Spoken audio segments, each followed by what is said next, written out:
Oke, tak opening sih.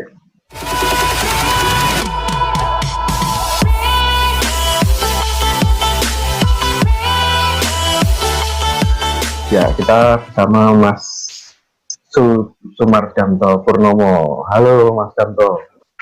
Halo Mas Indra, apa kabar? Baik, Mas Danto gimana? Itu nembe napa niki? Santai beranakku ujian. Murah mlebu toh? Jangan. Jatah biasa. Oh, sehari masuk sehari enggak toh? Padha toh? Sama. 50% kehadiran. Ya. Gimana? Puasanya lancar loh Mas? Alhamdulillah sudah 5 hari. Tidak terasa lebaran tinggal 25 hari ya. Ya. Ya gini, Mas Danto itu kan di pariwisata itu sebagai apa Mas? Mungkin bisa dijelaskan. Saya kepala seksi promosi dan informasi, Mas. Di kurang lebih tahu ya kegiatannya di pariwisata itu gimana gitu. Ya, tahu lah, terutama yang berhubungan dengan kegiatan-kegiatan di bidang saya ya, bidang pemasaran. Nah, ini ya pada musim-musim ini kan baru terkendala dengan adanya pandemi corona Ya. Dampaknya itu kepada pariwisata gunung gitu dan pelakunya itu seperti apa Pak? Ya, dampaknya sangat besar. Kan itu pernah ada kajian ya, jadi bidang yang paling terdampak terhadap wabah pandemi COVID-19 ini adalah bidang pariwisata. Karena apa? Karena semua kegiatan pariwisata itu praktis berhenti. Dan pariwisata itu kan adalah mempunyai multiplier effect. Jadi dari hulu sampai hilir berhenti semua. Contohnya ketika destinasi wisata kita tutup, berarti itu juga menghentikan aktivitas para pedagang, aktivitas biro perjalanan, operasionalnya rumah makan, hotel, dan lain-lain, semua terdampak, Mas. Bahkan sampai ke pelaku seni juga nih. Sama sekali tidak. Iya, sama. Apalagi nggak ada event ya, nggak ada event, nggak ada kegiatan. Sengisi event ini sopo, sengisi event itu kan juga pelaku-pelaku kesenian. Dan terus dari pemerintah sendiri yang sudah dilakukan untuk menanggulangi itu apa mawon? Kalau dari pemerintah Gunung Kidul, kita sudah menutup destinasi wisata, kawasan wisata, baik pantai maupun non pantai buatan itu kita tutup untuk pengunjung. Jadi kita sudah tidak menarik redistribusi, bahkan inisiasi dari kelompok-kelompok darwis di objek wisata itu benar-benar menutup pintu. Jadi akses ke objek wisata itu mereka tutup dengan portal supaya tidak ada wisatawan atau orang dari luar itu masuk ke kawasan. Itu seperti itu. Kemudian untuk bantuan ya, karena bantuan yang terdampak ya, karena banyak pelaku wisata yang terdampak, itu kita kerjasama juga dengan Dinas Pariwisata DIY dan Kementerian. Tentu saja ada stimulus atau bantuan terhadap pelaku yang terdampak ini, dan itu memang tidak dari DIY dan dari Kementerian Pariwisata. Kalau yang pelaku yang terdampak dan mendapatkan bantuan itu, proses pendataan terus sampai yang beliau terima itu gimana itu? Ataukah harus mendaftar dulu atau pemerintah sudah punya datanya? Itu ada tim Mas, ada tim dari kemarin yang sudah terdistribusi itu dari DIY, Dispar DIY, itu sudah kita diminta data, tapi yang menentukan itu adalah dari tim dari Dispar DIY, dari misalnya untuk jasa hotel restoran, jasa rumah makan yang terdampak itu sudah ada tim dari dia yang kami tidak tahu. Kalau Pak Darwis itu juga menerima itu, Pak Darwis. Pada intinya semua nanti akan menerima, tapi kan itu ada tahapannya ya, ada beberapa tahap, dan itu prosesnya juga saya yakin karena banyak yang terdampak dan mungkin jumlah bantuan stimulus itu tidak bisa mencakup semua, tentu ada proses-proses seleksi yang sudah ditentukan oleh tim gitu. Tentunya prioritas dulu ya. prioritas. Iya, iya betul betul. Jadi nanti siapa tahu ada pelaku seni yang nonton ini dan belum dapat, mungkin nanti karena ada yang diprioritaskan dulu. Ya, saya juga dengar kan melalui Danais juga untuk pelaku seni ya, ada stimulan-stimulan ya Mas ya. Ada, kemarin Oke. sudah dimitingkan dengan Dirjen Pariwisata dan Kebudayaan kalau tidak salah. Tapi kayaknya juga belum keluar sih. Masih dalam proses. Tapi sampai sekarang itu perkembangannya gimana? Apakah dari dampak-dampak tersebut ada gejolak-gejolak yang terutama di arah pariwisata ini, apakah ada mungkin dari pelakunya atau dari apanya itu ada dampak, ada gejolaknya enggak? Iya, malah awalnya iya Mas, awalnya memang pelaku-pelaku pariwisata ini pada ya bukan sambat ya, tapi kepiye iki, nggak ada pemasukan, nggak ada aktivitas seperti apa.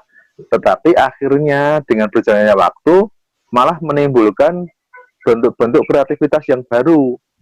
Misalnya untuk rumah makan sekarang melaksanakan membuka layanan pesan antar. Kemudian juga beberapa pelaku industri kreatif membuat masker, membuat hand sanitizer secara mandiri, seperti itu. Jadi menyesuaikan dengan kebutuhan.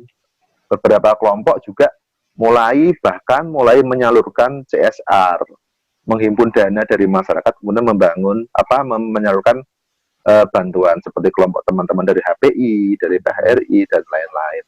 Jadi akhirnya timbul kesadaran, timbul suatu gerakan untuk bersama-sama kita untuk bertahan di masa ini gitu.